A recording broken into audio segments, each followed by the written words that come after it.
ਲੱਖ ਤੋਂ ਵੀ ਉੱਪਰ ਸਟੂਡੈਂਟਸ ਹਰ ਸਾਲ ਆਇਲਸ ਦਾ ਐਗਜ਼ਾਮ ਦਿੰਦੇ ਆ ਪੰਜਾਬ ਵਿੱਚ, ਪਰ ਕਲੀਅਰ ਕੁਛ ਹੀ ਕਰ ਪਾਉਂਦੇ ਨੇ। ਕ੍ਰਾਈਟੇਰੀਆ ਵੀ ਕਾਫੀ ਲੋ ਹੈ 6 ਤੇ 6.5 ਬੈਂਡ ਦਾ, ਫਿਰ ਵੀ ਲੋਕਾਂ ਨੂੰ 3-3 4-4 ਅਟੈਂਪਟ ਲੱਗ ਜਾਂਦੇ ਨੇ। ਮੇਰੇ ਕਾਫੀ ਦੋਸਤਾਂ ਨੂੰ, ਕੁਲੀਗਸ ਨੂੰ 4-4 5-5 ਅਟੈਂਪਟ ਲਗੇ, ਪਰ ਉਹ ਫਿਰ ਵੀ ਕਲੀਅਰ ਨਹੀਂ ਕਰ ਪਾਏ। ਕਿਤੇ ਉਹੀ ਕਹਾਣੀ ਮੇਰੀ ਨਾ ਹੋ ਜਾਏ, ਇਸ ਲਈ ਮੈਂ ਕੁਝ ਟਿਪਸ ਐਂਡ ਟੈਕਨੀਕਸ ਅਪਣਾਈਆਂ ਤੇ ਮੈਂ ਉਹੀ ਤੁਹਾਡੇ ਨਾਲ ਅੱਜ ਸ਼ੇਅਰ ਕਰਨਾ ਚਾਹੁੰਦੀ ਹਾਂ। सत श्री अकाल जी, मेरा नाम सोनम संधू है तो मैं आइल्स विच 8.5 बैंड लेके आई हाँ। लिसनिंग ते स्पीकिंग मॉड्यूल से मेरे 9 बैंड सी, वेयर एज रीडिंग मॉड्यूल से 8 एंड राइटिंग दे 7.5 बैंड सी। इन्ना आसान नहीं सी आइल्स करना मेरे लिए। मैं MA तो इंग्लिश च कीती सी, पर मेरा बैकग्राउंड कदे भी इन्ना स्ट्रोंग नहीं सी। मैनू आज भी याद है वो दिन जदों मैं MA कर रही सी, मेरा मन भी नहीं सी, क्योंकि मैं करना चाहती सी लैंगुएज दे विच MA, तो मैं करना चाहती सी ग्रामर रिलेटेड थिंग्स, बट उस MA च लिटरेचर सी। एंड जे आपां इंडियन एजुकेशन सिस्टम की गल करें तो इन्ना स्ट्रोंग नहीं है। जे MA इंग्लिश भी है तो भी लोग इंग्लिश च गल नहीं करते सी, तो उस करके कभी भी मेरा बैकग्राउंड इन्ना स्ट्रोंग होया ही नहीं। मैनूं लगता है कि MA इंग्लिश का रोल ही नहीं सी इत्थे, क्योंकि वो तो लिटरेचर ही सी। जे रोल सी मेन तो वो सी कि मैं बोलना चाहती सी, मेरे अंदर डिटरमिनेशन थी, मैं चाहती सी कि मैं आइल्स क्लीयर करा। तो एंड ए मैं रियलाइज़ किया जदों मैं चंडीगढ़ पहली बार आई 6 साल पहला। 6 साल पहला मैं आई तो मैं देखा लोगों को इत्थे काफ़ी प्रॉब्लम आ रही है आइल्स करन दे विच। उन्हां नूं कोई सपोर्ट ही नहीं मिल रहा, कोई हैल्प करन दे लई नहीं है। तो उदों मैं सोचा कि मैं आइल्स का एग्जाम दांगी एंड उस तो बाद मैं सोचांगी कि किद्दां इन्हां दी हैल्प की जा सके। तो फिर मैं आइल्स की तैयारी शुरू की, किस तरीके से मैं इंप्रूवमेंट की, किस किस मॉड्यूल नूं मैं किद्दां ओवरकम किया, की टिप्स मैं यूज़ कीतियां वो मैं तुहानूं दसांगी। और वो सारी की सारी टिप्स मैं खुद ही यूज़ कीतियां, बिकॉज मैनूं आज भी याद है जदों मैं ट्राई करती सी, सोच रही सी कि मैं आइल्स देनी हाँ, तो मैं 3 से 4 इंस्टीट्यूट्स भी विजिट किए, पर मैनूं कोई भी चंगा नहीं लग्या। फिर मैं खुद अपने टिप्स बनाए, मैं सोचा कि इदा प्रैक्टिस करनी है इदा, तो हर एक मॉड्यूल में मैं की किया वो तुहाडे नाल मैं शेयर करांगी। मैनूं लगता है तुहाडे लिए वो हैल्पफुल होगा। तो आपां गल करते हैं सबसे पहला स्पीकिंग मॉड्यूल की, किद्दां मैं अपनी स्पीकिंग इंप्रूव की। मैं वही दस रही सी तुहानूं कि एक ईगर तो थी मैं शुरू तो ही, मैं चाहती सी कि मैं बोला इंग्लिश च, पर वो बोल के काम नहीं चलता। मैं कितना बोल लेंदी सी 2 मिनट 3 मिनट, बिकॉज जो भी मेरे कुलीग्स होंदे सी वो इंग्लिश च गल करते ही नहीं से। जो मेरे स्कूल फ्रेंड्स होंदे से वो कदे भी इंग्लिश च गल ही नहीं करते सी। तो मैं की किया उस चीज़ के लिए, देखो स्पीकिंग मॉड्यूल इदा का सी, जिन्नी प्रैक्टिस करो उन्ना वधिया होगा। एंड स्पीकिंग इदा का मॉड्यूल है कि पंजाब में इनू ना माउंट एवरेस्ट वर्गो बना दिया गया है। तो मैं की करती सी, मैं स्पीकिंग दे लई मैं एक अपना मन में कह सकती हाँ, मैं ठान लेता सी कि मैं हुण इंग्लिश च ही गल करनी है। जे दूजा बंदा मेरे नाल हिंदी च पंजाबी में भी गल करूगा, मैनू कोई फर्क ही नहीं पैंदा सी, मैं उहदे नाल इंग्लिश च ही कम्यूनीकेट करती सी। मैं मानदी हाँ उन्हां नूं रूड लगदा होगा, पर at the end of the day मैनू आइल्स का एग्जाम देना सी, मैनू इंप्रूव करना सी, तो मैं अपनी इंप्रूवमेंट के लिए वो करती सी। एंड उस चीज़ करके मैं काफ़ी इंप्रूवमेंट की है स्पीकिंग च। एक और चीज़ मैं एक इंस्टेंस तुहाडे नाल शेयर करना चाहांगी। इत्थे मैं एलांते मॉल चंडीगढ़ में, ऑब्वियसली एक फेमस मॉल है, एलांते में जाया करती सी। उत्थे जिन्ने भी कस्टमर केयर एग्जीक्यूटिव है ना, वो पंजाबी च गल नहीं करते, मोस्ट ऑफ द टाइम्स वो इंग्लिश च ही गल करते हैं। तो मैं स्पैशली जाती सी विंडो शॉपिंग करने के लिए, तो मैं उन्हां दे नाल इंग्लिश च गल करती सी। उस चीज़ करके मेरी इंग्लिश काफ़ी इंप्रूव हुई एंड मैं उन्हां दे नाल बस प्रैक्टिस करती रहती सी। तो मैंने किथे भी कोई पैसे नहीं खर्च किए, मैं बस फ्री में जो ले सकती सी वो मैं लिया। एक लास्ट चीज़ मैं तुहानूं दसांगी इत्थे, जो मैनूं लगदा तुहाडे लिए हैल्पफुल भी होगी। आपां कस्टमर केयर एग्जीक्यूटिव्स नूं तो कॉल ही करते हैं, जब जियो में कोई प्रॉब्लम आ गई, तो एयरसेल में या एयरटेल में कोई प्रॉब्लम आ गई, तो आपां कॉल करते हैं। मैं हमेशा इंग्लिश मोड चूज़ करती सी लैंगुएज का। उस करके एक चीज़ हुई कि मैं इंग्लिश च मैनूं कदी कदी उन्हां दी नहीं समझ आती सी वो की बोल रहे हैं, बिकॉज वो काफ़ी फ्लूएंटली गल करते सी, वो समझ ही नहीं आती सी। पर मैं की किया, ट्राई करके करके करके, बिकॉज कहते हैं ना मेहनत करने वालियां दी हार नहीं होती, मेरी भी नहीं हुई। मैं कर लिया वो चीज़ एंड मैनू लगता है मैं सक्सैसफुल हुई भी। तो मैं उन्हां दे नाल गल करती सी, पहली बारी नहीं समझ आई, दूजी बारी नहीं आई, तीजी बारी तो आई ना, तो उस चीज़ करके मैं करती रही। स्पीकिंग मेरी इदा इंप्रूव हुई। एक लास्ट चीज़ जो रह गई जो मैं तुहानूं दसांगी इत्थे, वो है क्यू कार्ड्स दी। ਹਰ ਕਿਸੇ ਦੇ ਕਿਊ ਕਾਰਡਸ ਮੈਨੂੰ ਲੱਗਦਾ 2 ਮਿੰਟਸ ਦੇ ਹੁੰਦੇ ਹੈ ਨਾ। ਐਗਜ਼ਾਮੀਨਰਸ ਚਾਹੁੰਦੇ ਕਿ ਆਪਾਂ 2 ਮਿੰਟਸ ਦੇ ਕਿਊ ਕਾਰਡ ਬੋਲੇ, ਪਰ ਮੇਰੇ ਕਿਊ ਕਾਰਡਸ ਕਦੀ ਵੀ 3.5 ਮਿੰਟ ਤੋਂ ਘੱਟ ਹੁੰਦੇ ਹੀ ਨਹੀਂ ਸੀ। ਐਂਡ ਉਸ ਦਾ ਰੀਜ਼ਨ ਸੀ ਕਿ ਮੈਂ ਜਦੋਂ ਵੀ ਕਿਊ ਕਾਰਡਸ ਬੋਲਦੀ ਸੀ ਤੇ ਮੈਂ ਸਟੋਰੀ में ਖੋ ਜਾਂਦੀ ਸੀ, ਮੈਂ ਇੰਜੋਏ ਕਰਦੀ ਸੀ ਸਪੀਕਿੰਗ ਨੂੰ, ਤੇ ਮੈਂ ਰਿਕਾਰਡ ਕਰਦੀ ਸੀ ਆਪਣੇ ਕਿਊ ਕਾਰਡ, ਬਿਕੋਜ਼ ਮੈਨੂੰ ਲੱਗਦਾ ਹੈ ਸਾਨੂੰ ਹਾਰਡ ਵਰਕ ਦੀ ਲੋੜ ਨਹੀਂ ਹੈ, ਸਾਨੂੰ ਸਮਾਰਟ ਵਰਕ ਦੀ ਲੋੜ ਹੈ। ਐਂਡ ਸਮਾਰਟ ਵਰਕ ਮੈਂ ਕਿੱਦਾਂ ਕਰਦੀ ਸੀ, ਮੈਂ ਰਿਕਾਰਡ ਕਰਨ ਤੋਂ ਬਾਅਦ ਮੈਂ ਸੁਣਦੀ ਸੀ ਕਿ ਮੈਂ ਕੀ ਬੋਲਿਆ, ਕੀ ਮਿਸਟੇਕਸ ਕਰੀਆਂ, ਉਨ ਮਿਸਟੇਕਸ ਨੂੰ ਇਰੇਜ਼ ਕਰਨ ਦੇ ਲਈ ਔਰ ਮੇਬੀ ਇਰੈਡੀਕੇਟ ਕਰਨ ਦੇ ਲਈ ਖਤਮ ਇੱਦਾਂ ਹੋਈ ਮੇਰੀ ਉਹ ਮਿਸਟੇਕਸ ਕਿ ਮੈਂ ਉਹਨਾਂ ਨੂੰ ਸੁਣ ਕੇ ਐਨਾਲਾਈਜ਼ ਕਰਦੀ ਸੀ, ਫਿਰ ਦੁਬਾਰਾ ਬੋਲ ਕੇ ਵੇਖਦੀ ਸੀ। ਤੇ ਮੈਂ ਕਹਿੰਦੀ ਹਾਂ ਜੇ 9 ਬੈਂਡ ਆਏ ਤੇ ਇਨ ਚਾਰਾਂ ਚੀਜ਼ਾਂ ਕਰਕੇ ਹੀ ਆਏ ਹੈ। ਐਂਡ ਮੈਂ ਹਰ ਕਿਸੇ ਨੂੰ ਥੈਂਕਫੁਲ ਹੂੰ ਜਿਨ ਤੋਂ ਵੀ ਮੈਂ ਇੰਗਲਿਸ਼ 'ਚ ਗੱਲ ਕੀਤੀ, ਮੇਬੀ ਉਹਨਾਂ ਨੂੰ ਕਦੀ ਰੂਡ ਲੱਗਾ ਹੋਗਾ, ਬਟ ਯੂ ਜਸਟ ਟਰਾਈ ਦਿਸ। ਜੇ ਆਪਾਂ ਰੀਡਿੰਗ ਮੋਡਿਊਲ ਦੀ ਗੱਲ ਕरें ਤੇ ਇਹ ਮੋਡਿਊਲ ਇੱਦਾਂ ਸੀ ਜੇ ਮੈਨੂੰ ਕਦੀ ਵੀ ਚੰਗਾ ਨਹੀਂ ਲੱਗਿਆ, ਅੱਜ ਵੀ ਨਹੀਂ ਲੱਗਦਾ, चाहे मेरे 8 बैंड आ गए हैं रीडिंग मॉड्यूल से, फिर भी नहीं, क्योंकि मैं ये कह सकती हूँ रीडिंग मॉड्यूल नूं जे आपां रीडिंग मॉड्यूल ही डिफाइन करें तो वो साडी सबसे बड़ी गलती होगी। रीडिंग मॉड्यूल है ही नहीं है, ਇਹ ਵੋਕੈਬਲਰੀ ਟੈਸਟ ਹੈ ਤੇ ਵੋਕੈਬ ਮੇਰੀ ਕਦੀ ਵੀ ਸਟਰੋਂਗ ਨਹੀਂ ਸੀ।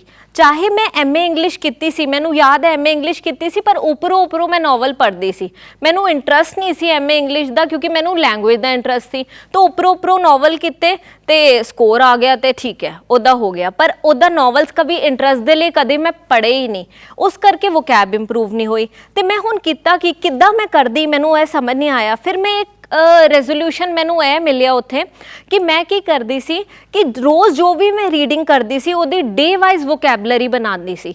ਮੈਂ ਇੱਕ ਨੋਟਬੁੱਕ ਹੀ ਬਣਾ ਲਈ ਸੀ ਵੋਕੈਬਲਰੀ ਦੇ ਲਈ, ਉਸ 'ਚ ਮੈਂ ਡੇ ਵਾਈਜ਼ ਵੋਕੈਬ ਲਿਖਦੀ ਸੀ, ਜੋ ਵੀ ਮੈਨੂੰ ਡਿਫਿਕਲਟ ਵਰਡਸ ਲੱਗਦੇ ਸੀ ਉਹ ਵਰਡ ਤੇ ਉਹਨਾਂ ਦੇ ਮੀਨਿੰਗਸ ਲਿਖਦੀ ਸੀ। ਉਹਨਾਂ ਨੂੰ ਮੈਂ ਰਾਤ ਨੂੰ ਰਿਵਾਈਜ਼ ਕਰਕੇ ਹੀ ਸੌਂਦੀ ਸੀ, ਇਹ ਮੇਰਾ ਬਸ ਇੱਕ ਟਾਰਗੇਟ ਸੀ ਕਿ ਮੈਨੂੰ ਰਿਵਾਈਜ਼ ਕਰਕੇ ਹੀ ਸੌਣਾ ਹੈ। ਤੇ ਮੈਂ ਰਿਵਾਈਜ਼ ਕਰਕੇ ਸੌਂਦੀ ਥੀ, ਅਗਲੇ ਦਿਨ ਰੀਡਿੰਗ ਕਰਦੀ ਸੀ। ਮੈਨੂੰ ਯਾਦ ਹੈ 15 ਦਿਨ ਮੈਨੂੰ ਲੱਗੇ ਸੀ, ਬਟ 15 ਦਿਨ ਤੋਂ ਬਾਅਦ ਮੇਰੀ ਰੀਡਿੰਗ ਜੋ ਸੀ, ਜੋ ਘੰਟੇ ਵਾਲੀ ਰੀਡਿੰਗ ਹੁੰਦੀ ਸੀ, 60 ਮਿੰਟ ਮਿਲਦੇ ਆ ਸਾਨੂੰ, ਤੇ ਉਹ ਮੇਰੀ 45 ਮਿੰਟਸ 'ਚ ਹੋ ਜਾਂਦੀ ਸੀ ਕਿਉਂਕਿ ਮੇਰੀ ਵੋਕੈਬ ਸਟਰੋਂਗ ਹੋ ਗਈ ਸੀ। ਤੇ ਤੁਸੀਂ ਜੇ ਆਪਣਾ ਰੀਡਿੰਗ ਸਟਰੋਂਗ ਕਰਨਾ ਚਾਹते हो तो ਵੋਕੈਬ ਤੇ ਫੋਕਸ ਕਰੋ, ਰੀਡਿੰਗ ਤੇ ਨਹੀਂ, ਵੋਕੈਬਲਰੀ ਤੇ ਫੋਕਸ ਕਰਨ ਦੀ ਲੋੜ ਹੈ ਸਾਨੂੰ। ਤੇ ਰੀਡਿੰਗ ਮੋਡਿਊਲ ਮੇ ਇੱਦਾਂ ਦੀ ਇਹ ਵੀ ਇੱਕ ਹੋਰ ਗੱਲ ਹੈ, ਜੇ ਆਪਾਂ ਕਹੇ ਤੇ ਜਿੱਦਾਂ ਦੀ ਸਾਡੀ ਗੁਰਬਾਣੀ 'ਚ ਮੂਲ ਮੰਤਰ ਹੁੰਦਾ ਹੈ ਨਾ, ਉੱਦਾਂ ਹੀ ਮੈਂ ਸੋਚਦੀ ਹਾਂ ਕਿ ਆਇਲਸ 'ਚ ਵੀ ਮੂਲ ਮੰਤਰ ਹੈ, ਐਂਡ ਉਹ ਹੈ ਰੀਡ ਕਰੋ ਤੇ ਟ੍ਰਾਂਸਲੇਟ ਕਰੋ, ਅੰਡਰਲਾਈਨ ਕਰੋ। ਜੇ ਆਪਾਂ ਇਹ ਰੀਡਿੰਗ, ਲਿਸਨਿੰਗ ਤੇ ਰਾਈਟਿੰਗ ਇਨ ਤਿੰਨਾਂ ਮੋਡਿਊਲਸ ਦੇ ਲਈ ਅਪਣਾ ਲੈਂ ਤੇ ਮੈਨੂੰ ਨਹੀਂ ਲੱਗਦਾ ਕਿਸੇ ਵੀ ਸਟੂਡੈਂਟਸ ਨੂੰ ਪ੍ਰੋਬਲਮ ਆਊਗੀ, ਐਂਡ ਤੇ ਉਹ ਜਲਦੀ ਤੋਂ ਜਲਦੀ ਕਲੀਅਰ ਕਰ ਸਕਦੇ ਆ IELTS, and I am sure about it. ਤੇ ਆਪਾਂ ਮੈਂ ਕੀ ਕਰਦੀ ਸੀ, ਦੇਖੋ ਸਾਡੀ ਮਦਰ ਟੰਗ ਇੰਗਲਿਸ਼ ਹੈ ਹੀ ਨਹੀਂ, ਆਪਾਂ ਬੋਲ ਹੀ ਨਹੀਂ ਸਕਦੇ ਇੰਗਲਿਸ਼ ਉਨੀ ਫਲੂਐਂਟ। ਯੈਸ ਬੋਲ ਸਕਦੇ ਹਾਂ ਹੁਣ, ਬਟ एक कह सकते हैं कि कहीं ना कहीं वो हेजिटेशन है। तो मैं की करती सी, हर एक स्टेटमेंट, हर एक क्वेश्चन नूं मैं अपनी मदर टंग 'ਚ ट्रांसलेट कर लेनी सी, हिंदी या पंजाबी 'ਚ। ਉਹ ट्रांसलेशन तो बाद ਕੀ ਹੁੰਦਾ ਸੀ, ਮੈਨੂੰ ਹਰ ਇੱਕ ਚੀਜ਼ ਵਧੀਆ ਤਰੀਕੇ ਨਾਲ ਸਮਝ ਆ ਜਾਂਦੀ ਸੀ, ਉਸ ਕਰਕੇ ਮੇਰੀ ਰੀਡਿੰਗ ਕਾਫੀ ਇੰਪਰੂਵ ਹੋਈ। ਐਂਡ ਉਹੀ ਰੀਜ਼ਨ ਹੈ ਕਿ ਮੈਂ ਸਮਝਦੀ ਸੀ, ਪੜ੍ਹਦੀ ਸੀ, ਟ੍ਰਾਂਸਲੇਟ ਕਰਦੀ ਸੀ, ਉਸ ਕਰਕੇ ਹੋਇਆ ਕਿ ਮੇਰੀ ਰੀਡਿੰਗ ਇੰਪਰੂਵ ਹੋਈ ਤੇ ਮੇਰਾ ਸਕੋਰ ਵੀ ਚੰਗਾ ਆਇਆ। ਤੇ ਮੈਂ ਇਹੀ ਟਿਪਸ ਤੁਹਾਨੂੰ ਦਾਂਗੀ ਕਿ ਹਰ ਇੱਕ ਚੀਜ਼ ਨੂੰ ਪੜ੍ਹੋ, ਉਹਨਾਂ ਨੂੰ ਹਿੰਦੀ 'ਚ ਟ੍ਰਾਂਸਲੇਟ ਕਰੋ, ਪੰਜਾਬੀ 'ਚ ਟ੍ਰਾਂਸਲੇਟ ਕਰੋ, ਜੋ ਵੀ ਤੁਹਾਡੀ ਮਦਰ ਟੰਗ ਹੈ ਉਸ ਚੀਜ਼ को करके करो, एंड ਤੁਹਾਨੂੰ ਕਾਫੀ ਹੈਲਪ ਮਿਲੋਗੇ।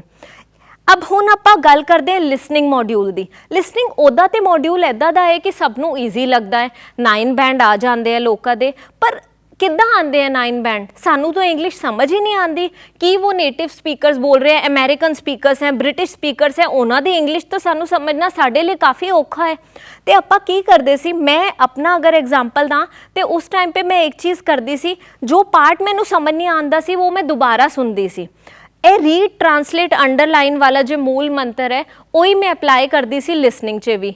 ਮੈਂ ਹਰ ਇੱਕ ਕੁਐਸਚਨ ਨੂੰ ਪੜ੍ਹਦੀ ਸੀ ਐਂਡ ਪੜ੍ਹਨ ਤੋਂ ਬਾਅਦ ਅੰਡਰਲਾਈਨ ਕਰ ਲੈਂਦੀ ਸੀ ਕੀਵਰਡ, ਕਿਉਂਕਿ ਲਿਸਨਿੰਗ ਜੇ ਆਪਾਂ ਕਾਫੀ ਸਟੂਡੈਂਟਸ ਇੱਦਾਂ ਕਰਦੇ ਆ, ਜਦੋਂ ਵੀ ਲਿਸਨਿੰਗ ਆਉਂਦੀ ਹੈ ਉਹ ਇੰਜੋਏ ਕਰਨ ਲੱਗ ਜਾਂਦੇ ਆ, ਜੋ ਕਿ ਸਭ ਤੋਂ ਵੱਡੀ ਗਲਤੀ ਹੈ ਮੈਂ ਕਹਿ ਸਕਦੀ ਹਾਂ। ਤੁਹਾਨੂੰ ਕੀ ਕਰਨਾ ਚਾਹੀਦਾ ਹੈ ਕਿ ਰੀਡਿੰਗ ਤਾਂ ਲਿਸਨਿੰਗ ਮੋਡਿਊਲ 'ਚ ਪੜ੍ਹੋ, ਤੁਸੀਂ ਸਟੇਟਮੈਂਟ ਨੂੰ ਅੰਡਰਲਾਈਨ ਕਰੋ, ਕੀਵਰਡਸ ਦੇ ਲਈ ਸੁਣੋ, ਕੀਵਰਡਸ ਦੇ ਲਈ ਲਿਸਨਿੰਗ ਨੂੰ ਸੁਣੋ, ਉਦੋਂ ਹੀ ਤੁਹਾਨੂੰ ਪਤਾ ਲੱਗੂਗਾ ਕਿ ਕੀ ਆਨਸਰ ਹੈ। ਜੇ ਤੁਸੀਂ ਪੂਰਾ ਪੜ੍ਹੋਗੇ ਕਦੀ ਵੀ ਨਹੀਂ ਸਮਝ ਆਊਗਾ। तो इसमें 2 टाइप क्वेश्चन टाइप होंगे जो डिफिकल्ट होंगे, MCQs ते मैप्स। मेरी पेंसिल उदों ही मूव होंदी है जिद्दां वो बोलते सी, मैं सुनती सी स्पैसीफिक इन्फॉर्मेशन दे लई, इदां मैं इंप्रूव की अपनी लिसनिंग एंड मैनू लगता तुसी भी इदां ही कर सकते हो। एक टिप मैं आखिरी च देना चाहूँगी रीडिंग एंड लिसनिंग दे लई, राइटिंग दी आपां गल आखिरी च इस तो बात करांगे। रीडिंग एंड लिसनिंग च आपां की कर सकते हैं, ਜਿਹੜੇ भी क्वेश्चन टाइप में तुहानू प्रॉब्लम आती है, मैं इदा करती सी, मैं एनालाइज जरूर करती सी। मेरी एक असैसमेंट बुकलेट होती थी, जदों भी मेरा एग्जाम, जदों मैं एग्जाम दिता तो असैसमेंट बुकलेट बनाई, तो मैं की करती सी उस असैसमेंट बुकलेट से कि मैं प्रिपेयर करती सी और जो भी क्वेश्चन टाइप में मैंने प्रॉब्लम आती सी, लेट्स से मैं ट्रू फॉल्स नॉट गिवन किते, पर उस 6 क्वेश्चन से मैं खाली 4 ही कर पाई एंड 4 करेक्ट सी और 2 गलत सी, तो मैं वो दोबारा करती सी, असैस करती सी कि क्यों गलत हुए एंड उसी टाइप के क्वेश्चंस नूं मैं वार वार करके वेखदी सी कि मेरी ये गलती दोबारा ना रिपीट होए। उस करके मेरा बैंड स्कोर इंप्रूव होया एंड मेरे लिसनिंग में 9 बैंड स्कोर आया। मैं सुनती हाँ स्पैसीफिक इन्फॉर्मेशन दे लई, तुसी भी इदा ही करियो। हुण आपां राइटिंग मॉड्यूल की गल करते हैं। राइटिंग मॉड्यूल काफ़ी टफ है बिकॉज बहुत सारे लोग हैं इत्थे जिन्होंने लिखना ही नहीं आता, समझ ही नहीं आता। मेरे साथ भी यही प्रॉब्लम आती सी कि कॉम्पलैक्स सेंटेंस के बारे में पता ही नहीं सी, वीडियोज़ देख देख के इंप्रूव किया, बुक्स पढ़ी इंप्रूव किया, समझ ही नहीं आता सी कि कॉम्पलैक्स सेंटेंस किद्दां लिखे है और किद्दां इंप्रूव करिए राइटिंग, क्योंकि राइटिंग इदा दा मॉड्यूल सी जिस च तुहानूं असैसमेंट की लोड़ होंदी है तो असैस करन दे लई कोई सी ही नहीं। फिर मैं की करती सी राइटिंग मॉड्यूल से मैंने जो प्रॉब्लम आती सी, पहली प्रॉब्लम आती सी कि मेरे आइडियाज़ काफ़ी वीक होंदे ने, तो मैं उस चीज़ के लिए डिस्कशन करना शुरू किया अपने फ्रेंड्स नाल, कोलीग्स नाल। मैं कोई भी एक ऐसे टॉपिक ले लेंदी सी, उन्हां दे नाल बैठ जाती सी और डिस्कस करती सी आपां किहड़ा पॉइंट बोल सकते हैं और की लिख सकते हैं। उस चीज़ कर करके मैनू लगता है मेरी काफ़ी इंप्रूवमेंट्स हुई आइडियाज़ दी। आइडिया जनरेशन के लिए मैं यही रेकमेंड कर सकती हाँ, मैं ये किया सी कि मैं एसे दी बुक्स काफ़ी पढ़ी खाली आइडियाज़ के लिए। फॉर्मेट मैं कभी भी किसी का यूज़ नहीं किया, मैं आइडियाज़ के लिए बुक पढ़ी तो आइडियाज़ के लिए बुक पढ़ के मैनू हर एक टॉपिक ते आइडियाज़ आए सी, साइंस हो चाहे टैक्नोलॉजी हो चाहे हैल्थ हो, हर एक टॉपिक के बारे में मैनू पता सी, तो इस करके आइडियाज़ इंप्रूव हुए। फिर आपां गल करिए टेंसिस दी, ग्रामर दी, हर एक चीज़ में तुसीं स्ट्रोंग हो ही नहीं सकते। आर्टिकल्स का यूज़ जिद्दां करना सी उदा मैं कभी किया ही नहीं, फिर मैं यूज़ करना शुरू किया धीरे धीरे, पढ़ के समझ के। मैं बुक्स पढ़ती सी, मैं बुक्स लेके आई 3 से 4, दैन वो पढ़ना शुरू की एंड उस करके मैनू लगता है मेरी काफ़ी हेल्प हुई। तो राइटिंग मॉड्यूल अगर मैं गल करा तो चाहे वो एकेडमिक स्टूडेंट्स हो या GT स्टूडेंट्स होए, दोनों के लिए काफ़ी मुश्किल मॉड्यूल है बिकॉज GT वालियां नूं 7 बैंड की लोड़ है एंड 6.5 पे वो अटक ही जाते हैं। As far as academic students are concern, उन्होंने 5.5 बैंड तो उत्ते तो आते ही नहीं। तो उस चीज़ के लिए की करना चाहिए, मैं कहती हाँ ग्रामर ही बेस है। सब तो पहला सानू अपनी ग्रामर नू स्ट्रोंग करना चाहिए। जे सानू पता ही नहीं है कि सेंटेंस किद्दां फ्रेम करना, किन्ने भी चंगे आइडियाज़ होंगे आपां कुछ नहीं कर सकते, वोकैबलरी कुछ नहीं कर सकती है। तो मैं वर्क किस चीज़ ते किया, मैं अपनी ग्रामर स्ट्रोंग करी, तो जे मैं कर सकती हाँ तो कोई भी कर सकता। मुश्किल कुछ भी नहीं है जे आपां मन बना ले तो मैं इदा फ्रॉम बेस टू बिगनिंग। मैनू 2 सेंटेंस लिखन च भी प्रॉब्लम आती सी, कभी आइडियाज़ नहीं आते सी, कभी आर्टिकल की मिसटेक होती सी, कभी टेंस की कोई मिसटेक होती सी। कंडीशनल्स च मैनू काफ़ी प्रॉब्लम आती सी कि वुड कित्थे यूज़ करना, इफ दे नाल किद्दां यूज़ करना, तो वो मैं सीखिया धीरे धीरे, बुक्स लैके सीखिया एंड धीरे धीरे मेरी ओवरऑल इंप्रूवमेंट हुई। तो इस करके मैं राइटिंग च 7.5 बैंड ले। मैं कहती हाँ कि कोई भी मॉड्यूल जिद्दां डिफिकल्ट है ना तो उसनों प्रैक्टिस ज़्यादा करना पाऊगा। मैं 2 ऐसे एक दिन च लिखती सी, जे मिसटेक्स होंदी थी मैं ऐसे नूं एनालाइज करती सी। एक चीज़ जे मैं इत्थे दसा मैं की और करती सी, वो सी प्लैनिंग। प्लैनिंग बहुत ही इंपॉर्टेंट फेज़ है। प्लैनिंग होंदी की है ਇਹ ਤੁਸੀਂ समझो, जो मैं ਤੁਹਾਨੂੰ मूल मंत्र दसिया सी रीड, ट्रांसलेट ते अंडरलाइन, वो बहुत इंपॉर्टेंट है। इत्थे भी ਤੁਹਾਨੂੰ की करना है, क्वेश्चन नू पढ़ो ध्यान नाल, क्वेश्चन नू पढ़न तो बाद ਤੁਹਾਨੂੰ ट्रांसलेट करना है अपनी मदर टंग च कि क्वेश्चन कहंदा की है, क्योंकि साडी मदर टंग पंजाबी है, पंजाबी च ट्रांसलेट करो उन्हों। उस तो ट्रांसलेट करन तो बाद अंडरलाइन करो जो कि मेन वर्ड्स है। अंडरलाइन तो ਤੁਹਾਨੂੰ याद आ जाऊगा कि क्वेश्चन की कह रहा है, ਉਹਦੇ सिनोनिम्स लिखो। फिर तुसी जॉट डाउन करो आइडियाज़, जो ਤੁਹਾਨੂੰ लगता है कि यह आइडिया आना चाहिए इत्थे, तो तुसी की लिखना चाहते हो, बॉडी पैराग्राफ 1 ते 2 में ओदी लिस्ट बनाओ। ਤੇ ਇਸ ਤਰੀਕੇ ਨਾਲ ਮੈਂ ਹਰ ਇੱਕ ਮੋਡਿਊਲ में ਚੰਗੇ ਬੈਂਡ ਲਾਏ। ਜੇ ਮੇਰੇ ਜਿਹਾ ਬੰਦਾ ਚੰਗੇ ਬੈਂਡ ਲਾ ਸਕਦਾ ਤੇ ਤੁਸੀਂ ਕਿਉਂ ਨਹੀਂ? ਮੁਸ਼ਕਿਲ ਮੇਰੇ ਲਈ ਵੀ ਸੀ। ਮੈਂ ਕਦੀ ਸੋਚਿਆ ਵੀ ਨਹੀਂ ਸੀ ਕਿ ਮੈਂ ਇੱਥੇ ਆ ਕੇ ਆਇਲਸ ਪੜ੍ਹਾਵਾਂਗੀ, ਪਰ ਹੁਣ ਮੈਂ ਪੜ੍ਹਾ ਰਹੀ ਹਾਂ ਬਿਕੋਜ਼ ਮੇਰੇ ਚੰਗੇ ਬੈਂਡ ਆਏ ਨੇ। ਤੇ ਮੈਂ ਮੋਹਾਲੀ ਵਿੱਚ ਇੱਕ ਇੰਸਟੀਟਿਊਟ ਮੈਂ ਆਇਲਸ ਪੜ੍ਹਾਉਂਦੀ ਹਾਂ।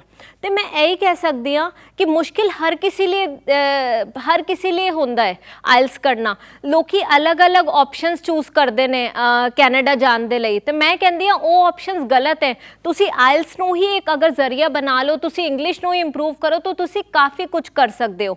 ਤੇ ਮੈਂ ਕਹਿੰਦੀ ਹਾਂ ਜਿੱਦਾਂ ਮੈਂ ਇੰਪਰੂਵ ਕੀਤਾ, ਮੇਰੇ ਕਾਫੀ ਸਟੂਡੈਂਟਸ ਦਾ ਮੈਂ ਕਰੀਅਰ ਵੀ ਬਣਾਇਆ। ਕਾਫੀ ਸਟੂਡੈਂਟਸ ਮੇਰੇ ਹੈ ਜੋ ਕਿ ਕੈਨੇਡਾ, ਆਸਟ੍ਰੇਲੀਆ, USA में आज हैं।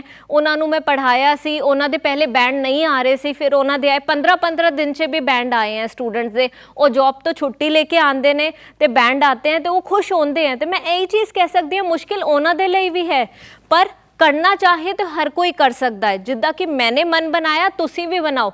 ਇਹ मत सोचो कि ਤੁਹਾਡਾ ਪਾਸਟ ਕੀ ਸੀ। ਮੈਨੂੰ ਪਤਾ ਹੈ ਕਿ ਤੁਸੀਂ ਕਾਫੀ ਸਾਰੇ ਲੋਕੀ ਇੱਥੇ ਹੋ ਜਿਨ੍ਹਾਂ ਨੇ 3 ਵਾਰੀ 4 ਵਾਰੀ ਅਟੈਂਪਟ ਕੀਤੇ ਹੋਏ ਹੈ, ਪਰ ਤੁਸੀਂ ਉਹ ਭੁੱਲ ਜਾਓ। ਹੁਣ ਤੁਸੀਂ ਸੋਚੋ ਕਿ ਇਹ ਤੁਹਾਡਾ ਆਖਰੀ ਅਟੈਂਪਟ ਹੈ ਐਂਡ ਇਸ ਬਾਰ ਕਰਨਾ ਹੀ ਕਰਨਾ ਹੈ। ਇੱਕ ਚੀਜ਼ ਸੋਚ ਕੇ ਚਲੋ, ਡੂ ਔਰ ਡਾਈ ਦੀ ਸਿਚੁਏਸ਼ਨ ਹੈ ਇੱਥੇ ਸਾਡੇ ਲਈ, ਸਾਨੂੰ ਕਰਨਾ ਹੀ ਹੈ। ਸਾਡੇ ਕੋਲ ਔਰ ਕੋਈ ਆਪਸ਼ਨ ਹੀ ਨਹੀਂ ਹੈ। ਜੇ ਆਪਾਂ ਇਹ ਸੋਚ ਲਏ ਤਾਂ ਮੈਨੂੰ ਲੱਗਦਾ ਅਸੀਂ ਕਰ ਸਕਦੇ ਹਾਂ। मैं ਹੁਣ ਆਪਣੀ ਇਸ ਇੰਗਲਿਸ਼ ਦੀ ਜਰਨੀ ਨੂੰ ਇਸ ਡਾਇਲੌਗ ਤੇ ਖਤਮ ਕਰਾਂਗੀ, ਜੋ ਕਿ ਇੱਕ ਫੇਮਸ ਡਾਇਲੌਗ ਹੈ ਅਮਿਤਾਭ ਬੱਚਨ ਜੀ ਦਾ, walk in English, talk in English. And now I can say I can actually walk in English and talk in English. I don't have any problem when it comes to English. So you guys can do it. Just do it and I'll be proud of you all. Thank you so much. ਇਸ video ਬਾਰੇ ਆਪਣੀ ਰਾਏ comment section ਵਿੱਚ ਸਾਨੂੰ ਦੱਸੋ ਅਤੇ ਆਪਣੇ ਮਿੱਤਰਾਂ ਨਾਲ ਇਹ ਵੀਡੀਓ ਸ਼ੇਅਰ ਕਰਨਾ ਨਾ ਭੁੱਲਿਓ।